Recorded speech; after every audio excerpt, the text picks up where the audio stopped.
안녕하십니까. 대한민국 6.25 참전 유공자의 그로구 지회장 이홍균입니다. 오늘은 비대면 강의로 평화 수호를 위한 6.25 실증 바로 알리기를 영상을 통해서 제4부를 다 함께 보시겠습니다. 감사합니다. 충성. 게다가 국군은 공산군의 남하를 지연 상륙. 그에 따라 10월 1일 강릉 방면의 국군 3사단이 최초로 38선을 돌파했다.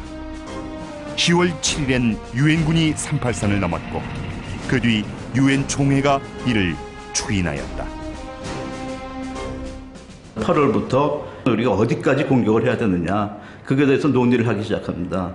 첫 번째 시각은 북진을 해야 된다. 이미 북한이 전쟁을 일으켰기 때문에 38선은 없어진 것이다. 없어진 것이기 때문에 우리가 올라가도 된다. 올라가서 그 침략자들을 응징을 해야 된다. 그게 이제 첫 번째 주장이었고, 두 번째 주장은 조심해야 된다. 왜냐하면은 우리가 올라가게 되면은 중국이나 소련이 참전할 가능성이 있기 때문에 두 가지 설이 이제 같이 논쟁을 벌이다가 결국은 미국 정부에서 9월 9일, 50년 9월 9일 국가안보회의, NSC죠. 국가안보회의에서 결정을 하게 됩니다. 38선 이북 진격을 하기로 결정을 하게 됩니다. 근데 이거는 이제 미국에서 결정을 한 거고, 유엔군이 38선을 넘기 위해서는 유엔에서의 새로운 결의안이 필요했습니다. 10월 7일에 유엔 결의안 총회에서 결의안이 나오고 10월 19일 국군 1사단이 가장 먼저 평양에 입성했다. 국군 중 선두부대는 압록강에 도달했고 유엔군도 한반도에서 공산군을 몰아내기 위한 마지막 공세에 몰입했다. 모두들 전쟁이 막바지에 이른 것으로 생각했다. 이제는 거꾸로 김일성이 멸망 위기에 몰렸다. 10월 1일 김일성은 다급히 스탈린과 마오쩌둥에게 구원을 요청하였다.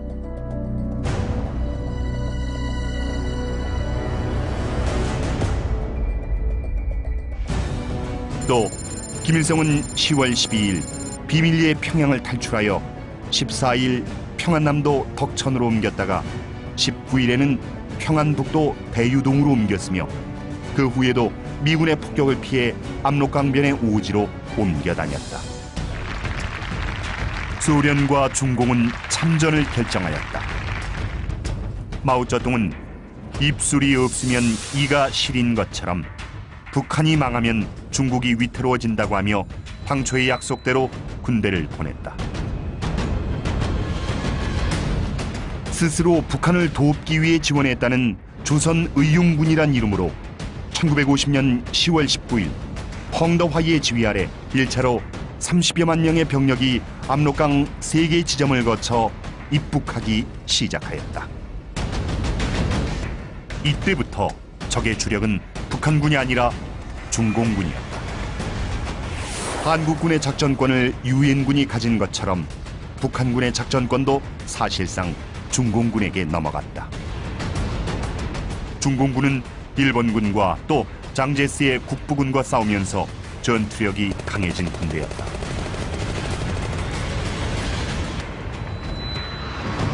소련군도 1950년 11월부터 참전하였다. 소련군은 공군을 참전케 했다. 스탈린은 미국과의 확전 가능성을 우려하여 소련군 비행기를 중공 항공기인 것처럼 꾸몄고 조종사는 중공군 복장에 중국어를 쓰도록 교육받았다. 중공군은 유엔군과 한국군이 북한 깊숙이 들어오기를 기다렸다가 11월 1일 평안북도 운산 일대에서 일제히 공격을 개시했다. 미처 대비하지 못한 유엔군은 큰 피해를 입었다. 평양을 거쳐 초산까지 진격한 국군이 중공군의 포위 공격을 받았고 운산 북방 구봉산에서도 중공군의 포위되었다. 그리고 압록강을 향해 진격하던 유엔군 역시 중공군의 압박에 악전고투해야 했다.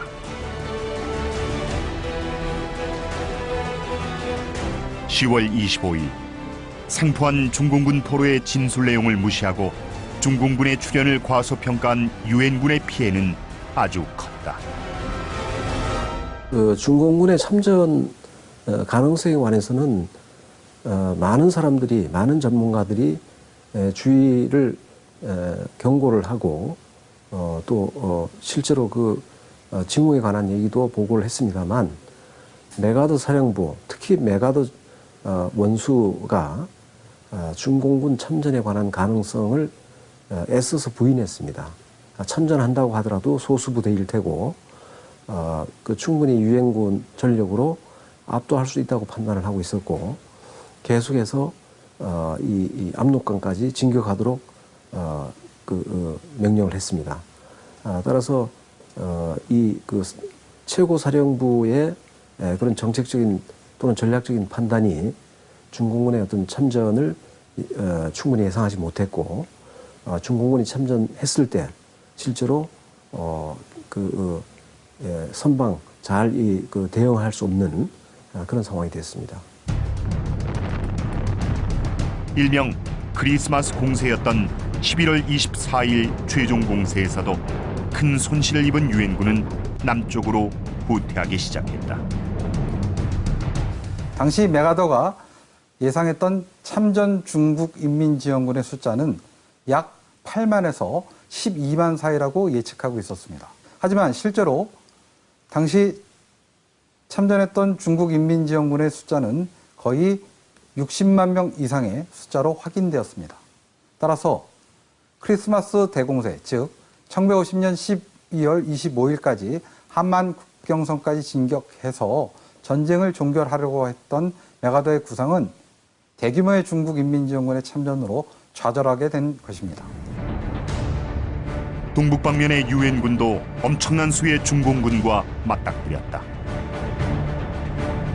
북한의 임시 수도 평안북도 강계를 점령하기 위해 함경남도 장진호로 진출했던 미 해병 1사단은 10배나 많은 중공군 7개 사단의 포위 공격을 받았다.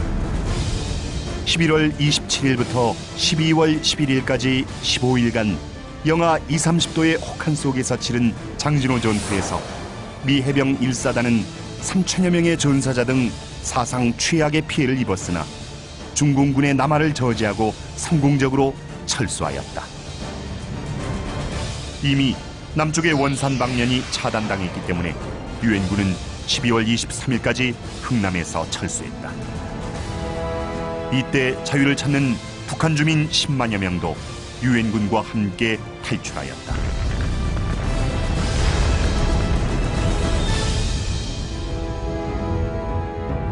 결국 1951년 일사후퇴로 서울을 중공군에 내주었다. 중공군은 경기도 평택까지 밀고 내려왔으나 다시 유엔군이 반격하였다. 유엔군은 1951년 3월 15일 중공군에게서 서울을 되찾았고 여세를 몰아 3월 말엔 38선을 회복하였다. 1951년 4, 5월 중공군의 춘계 공세 이후 양측 모두 무력으로 상대를 굴복시킬 수 없다는 것이 분명해졌다. 전선은 교착되었으며 휴전이 모색되었다. 미국과 소련은 마쿠 접촉에서 휴전에 동의하였다.